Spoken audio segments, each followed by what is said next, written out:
मुंबईनंतर पुण्यातही सीएनजीच्या दरामध्ये 1.5 रुपयांनी वाढ। आता पुणेकरांना प्रति किलोसाठी 85 रुपये मोजावे लागणार।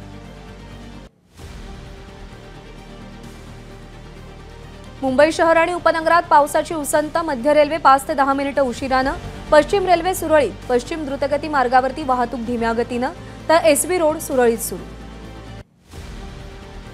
नव्या जिल्ह्यांच्या निर्मितीसाठी अहवाल मागवणार। निवृत्त अधिकारी उमाकांत दांगट यांच्या अध्यक्षतेखाली समिती। आमदार आमशा पाडवींच्या लक्षवेधीवरती महसूल मंत्री राधाकृष्ण विखेंची माहिती। मुंबई विद्यापीठात 152 पदांची भरती। भरतीसाठी जाहिरात प्रसिद्ध।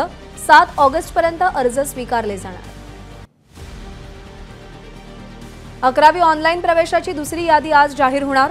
पहिल्या यादीत 76,577 विद्यार्थ्यांचा प्रवेश निश्चित। पॉलिटेक्निक प्रवेशासाठी शेवटची संधी। तंत्रशिक्षण मंडळाकडून 18 जुलैपर्यंत अखेरची मुदतवाढ। वेळापत्रकानुसार प्रवेशाची अंतिम गुणवत्ता यादी 25 जुलैला प्रकाशित केली जाणार। 50% अग्निवीरांना नोकरीत कायम करा। अग्निवीराला वीरमरण आलं तर त्यांच्या कुटुंबियांना पेन्शनसारखी मदत मिळावी। सैन्य दलाची केंद्राकडे शिफारस। सध्या अग्निवीर योजनेमध्ये 25% अग्निवीरांना नोकरीत कायम करण्याची तरतूद। मुंबई नवी मुंबईतील मुसळधार पावसामुळे किरकोळ विक्रेत्यांची आणि ग्राहकांची बाजार समितीमधील भाजी खरेदीकडे पाठ। 30% भाजीपाला पडून ग्राहक नसल्यामुळे आवक घटली। भाजीपाल्याचे दरही कमी होऊ लागले। पुण्यासह संपूर्ण महाराष्ट्रात पुढचे 3 दिवस चांगल्या पावसाचा हवामान विभागाचा अंदाज। विशेषतः कोकण आणि पश्चिम महाराष्ट्रातल्या डोंगर माथ्यांवर चांगला पाऊस होण्याची शक्यता। पुण्यातल्या धरण क्षेत्रामध्ये पावसाचा जोर वाढल्यानं पाणीसाठ्यामध्ये वाढ। पुणेकरांवरील पाणी कपातीची टांगती तलवार दूर होण्याची आशा।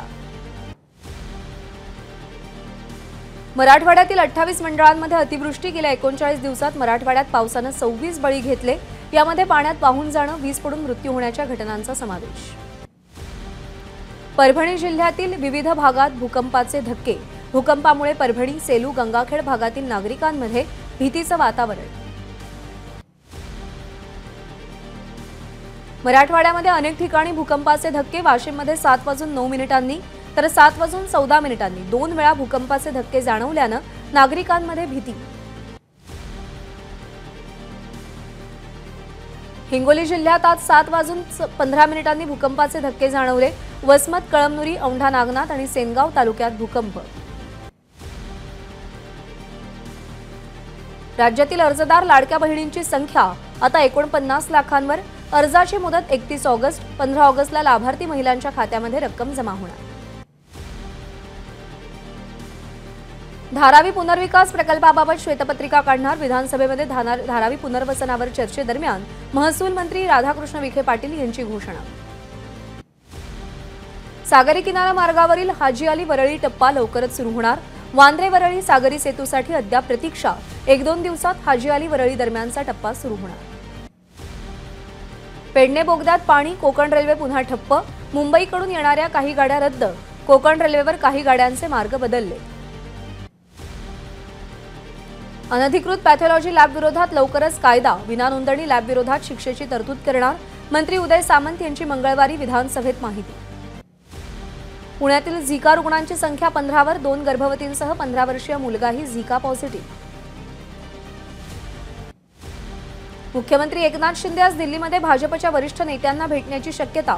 कृषी नेतृत्व पुरस्कारांच्या कार्यक्रमासाठी मुख्यमंत्री दिल्लीत असतील। मुख्यमंत्री एकनाथ शिंदे शिवसेनेच्या सगळ्या आमदारांची आज रात्री 9 वाजता बैठक घेणार। विधान परिषदेच्या निवडणुकीसंदर्भात मतदानाबाबत मार्गदर्शन करणार। ताज लँड्समध्ये बैठक। विरोधी पक्षाच्या प्रमुखांना मुख्यमंत्री पत्र लिहिणार। राज्यातील मराठा ओबीसी आरक्षणासंदर्भातली भूमिका लेखी कळवण्याची मागणी या पत्राद्वारे मुख्यमंत्री करणार। ओबीसी आरक्षणासंदर्भात सह्याद्रीवर सर्वपक्षीय बैठक। सगळे सोयऱ्यांचा शासन निर्णय काढू नका। बैठकीत ओबीसी नेत्यांचा सूर। प्रमाणपत्र देणं थांबवण्याचीही मागणी। ओबीसी आरक्षणाच्या मुद्द्यावर सर्वपक्षीय नेत्यांच्या बैठकीला न जाण्याचा विरोधकांचा निर्णय। मागच्या बैठकीत काय झालं ते अधिवेशनात सांगण्याची विरोधकांची मागणी। महाराष्ट्र पेटता राहावा असं महाविकास आघाडीचं धोरण आणि भूमिका। विरोधकांची आपली राजकीय पोळी भाजण्याची भूमिका उघड। ओबीसी सर्वपक्षीय बैठकीला गैरहजर राहिलेल्या विरोधी पक्षप्रमुखांवर मुख्यमंत्र्यांची टीका। निवडणुकीच्या बैठकीसाठी त्यांच्याकडे वेळ आहे, मराठा समाजाच्या प्रश्नावर बोलायला विरोधकांना वेळ नाही। खोटं बोलून राजकीय पोळी भाजण्याचा विरोधकांचा प्रयत्न, देवेंद्र फडणवीसांचा हल्लाबोल। ओबीसी सर्वपक्षीय बैठकीला गैरहजर राहिलेल्या विरोधी पक्षप्रमुखांना मुख्यमंत्री पत्र लिहिणार, मराठा आणि ओबीसी आरक्षणासंदर्भात पक्षाची भूमिका कळवण्याची विनंती करणार, प्रवीण दरेकर यांची माहिती। विधान परिषदेच्या निवडणुकीआधी शिवसेनेच्या आमदारांनाही हॉटेलमध्ये ठेवलं जाईल। मुंबईतील पंचतारांकित हॉटेल्समध्ये शिवसेनेकडून 60 रूम्स बुक। पुढचे 3 दिवस भाजपच्या सगळ्या आमदारांचा मुक्काम ताज प्रेसिडेंट हॉटेलमध्ये असेल। विधान परिषदेच्या निवडणुकीत दगाफटका होऊ नये यासाठी भाजपचे सगळे आमदार ताज प्रेसिडेंट हॉटेलमध्ये मुक्काम। उद्या राष्ट्रवादी काँग्रेसच्या सगळ्या आमदारांना एअरपोर्ट जवळच्या ललित हॉटेलमध्ये ठेवलं जाईल। विधान परिषद निवडणुकीत मतांची फाटाफूट होऊ नये यासाठी पक्षाकडून खबरदारी। पक्ष सोडून गेलेल्यांपैकी परत येण्याबाबत आपल्याला कोणीही भेटलं नाही, मात्र जयंत पाटलांना भेटल्याची माहिती आहे, शरद पवार यांचं वक्तव्य। मनोज जरांगेची शांतता रॅली आज धाराशिवमध्ये हजारो मराठा बांधवांना संबोधित करणार। मराठा आणि ओबीसी समाजात छगन भुजबळांना वाद लावायचे, पण काहीही झालं तरी आरक्षण घेणार। लातूरमधल्या शांतता रॅली दरम्यान मनोज जरांगेंचं वक्तव्य। मराठा आरक्षणाविरोधातील सर्व याचिकांवर मुंबई उच्च न्यायालयाच्या पूर्ण पीठापुढे आज सुनावणी। राज्य सरकारनं मराठा समाजाला नोकरी आणि शिक्षणात दिलेलं आरक्षण वैध की अवैध यावर सुनावणी होणार। सरकार खोटी आश्वासनं देत वेळ मारून नेतंय, यामुळे मराठा समाजाचा रोष राज्यातल्या रस्त्यावर दिसतोय। मनोज जरांगेंचा सरकारवर निशाणा। रोहित पवारांचा आता संजय राऊत झालाय, रोज सकाळी त्यांनी बोललंच पाहिजे। चंद्रकांत पाटील यांची रोहित पवारांवर टीका, यावर रोहित पवारांनी आपला संजय राऊत झालेला नाही अशी प्रतिक्रिया दिली।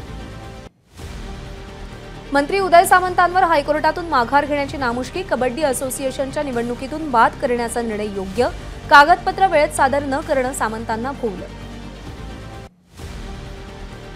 मुंबईतील कमला मिल्सचे मालक रमेश गोवानीला अटक, भ्रष्टाचार प्रकरणामध्ये पोलिसांच्या आर्थिक गुन्हे शाखेकडून कारवाई, आर्थिक गैरव्यवहार प्रकरणामध्ये अटक।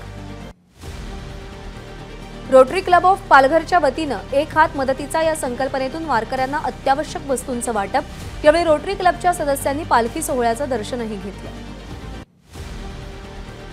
मालेगाव सायकलिंग क्लबची 3 दिवसात पंढरपूर वारी, पंढरपूर वारीमध्ये सायकलिंगचा रिंगण सोहळा पार पडला। राज्यातून एकूण 2000 सायकलिस्टचा यामध्ये समावेश। नाशिकच्या मालेगाव तालुक्यातील मेंढपाळ बांधव आक्रमक, चराई क्षेत्र उपलब्ध करून देण्याबाबत प्रशासनाला 15 दिवसांचा अल्टिमेटम दिला। मागण्या मान्य न झाल्यास मेंढ्या, बकऱ्या, कुत्री, बैलगाडी आदींसह तहसील कार्यालयावर मोर्चा काढणार। नीट परीक्षा पेपरफुटी प्रकरणातील 3ऱ्या आरोपीला 2 दिवसांची पोलीस कोठडी, लातूरमधून या आरोपीला अटक करण्यात आली आहे। नीटचं लातूर कनेक्शन दिवसेंदिवस समोर येत आहे। नीट पेपर लीक प्रकरणी सीबीआयकडून नालंदा आणि गया इथून 2 आरोपींना अटक, सनी कुमार आणि रणजित अशी या आरोपींची नावं। सनी परीक्षार्थी तर रणजित दुसऱ्या परीक्षार्थीचा वडील असल्याचं तपासाअंती समोर। राज्यातील महावितरणचे 62,000 कंत्राटी कामगार 16 जुलैला एकदिवसीय कामबंद आंदोलन करणार, मागण्या मान्य न केल्यास बेमुदत आंदोलनाचाही इशारा। बीएमसी रुग्णालयातील निवासी डॉक्टरांचा 22 जुलैपासून सामूहिक रजेचा निर्णय, वसतिगृह निवास, स्टायपेंड वाढ आणि महागाई भत्त्याची मागणी पूर्ण न झाल्यानं निवासी डॉक्टर संतप्त। अहमदनगर जिल्ह्यातील लोकशाही असंघटित कामगार संघटनेच्या महिलांचा बस स्टॉप समोर रास्ता रोको, मागण्या मान्य न झाल्यास मंत्रालयावर आंदोलनाचा इशारा दिला। बीडच्या नेकनूर जिल्हा परिषदेच्या उर्दू प्राथमिक शाळेत शिक्षकच नाही, गणित आणि इंग्रजी विषयाला शिक्षक उपलब्ध नसल्यानं विद्यार्थी नाराज, विद्यार्थ्यांचा मुख्य कार्यकारी अधिकाऱ्यांना घेराव। पीक विम्यासाठी हिंगोलीमध्ये शेतकऱ्यांचं कृषी अधीक्षक कार्यालयामध्ये ठिय्या आंदोलन, गतवर्षीचा खरीप आणि रब्बीचा पीक विमा न मिळाल्यानं शेतकरी आक्रमक। नागपूरच्या दीक्षाभूमी विकास प्रकल्पाचं काम न्यायालयाच्या देखरेखीत, दीक्षाभूमी शेजारील 19 एकर पार्किंग जागा दीक्षाभूमीला द्यावी, मुंबई उच्च न्यायालयाच्या नागपूर खंडपीठामध्ये अर्जाद्वारे मागणी। कल्याण ग्रामीण विधानसभा क्षेत्रातील 14 गावांचा नवी मुंबई पालिकेमध्ये समावेश. सर्वपक्षीय विकास समिती आणि मनसे आमदार राजू पाटील यांच्या प्रयत्नांना यश. सौम्या स्वामीनाथन केंद्रीय आरोग्य आणि कुटुंब कल्याण मंत्रालयाच्या मुख्य सल्लागारपदी. राष्ट्रीय क्षयरोग निर्मूलन कार्यक्रमासाठी नियुक्त. मुंबई गोवा राष्ट्रीय महामार्ग 11 जुलै ते 13 जुलै दरम्यान काही तासांकरता बंद. सकाळी 6 ते 8 आणि दुपारी 2 ते 4 या वेळेमध्ये महामार्ग बंद. कोलाड येथील पुई म्हैसदरा पुलाच्या गर्डरच्या कामासाठी हायवे बंद राहील. चंद्रपूरमधील खरबी माहेर फाट्यावरती कारचा भीषण अपघात. दोघांचा जागीच मृत्यू तर 3 जण जखमी. जखमींवर ब्रह्मपुरी इथल्या खासगी रुग्णालयात उपचार. देशातील आघाडीची विमानसेवा कंपनी स्पाइस जेट आर्थिक अडचणी. मागच्या 2.5 वर्षांपासून कंपनीनं पीएफची रक्कम थकवली. ईपीएफओनं कंपनीला नोटीस बजावली. दक्षिण आफ्रिकेविरुद्ध भारतीय महिला संघाचा शानदार विजय. 10 विकेट्स राखत दक्षिण आफ्रिकेचा पराभव. भारतीय संघाच्या मुख्य प्रशिक्षक म्हणून गौतम गंभीरची नियुक्ती. जय शहा यांची घोषणा.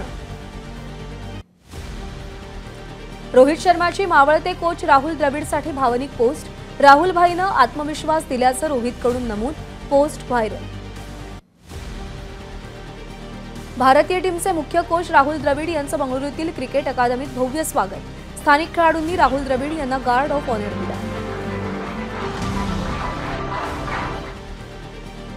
पंतप्रधान मोदींचं ऑस्ट्रियामधील व्हिएन्नामध्ये जंगी स्वागत. मोदींच्या स्वागतासाठी ऑस्ट्रियाचे परराष्ट्र मंत्री अलेक्झांडर शेलेनबर्ग स्वतः विमानतळावर उपस्थित. नमस्कार. मन सुद्धा तुझं ही वेगळ्याच प्रकारची मालिका तुम्हा सगळ्यांना खूप आवडली होती. याचा दुसरा सीझन कधी येणार अशी विचारणा झाली. प्रतीक्षा संपलीये मित्रांनो. येतोय मन सुद्धा तुझाचा दुसरा सीझन. होई मन सुद्धा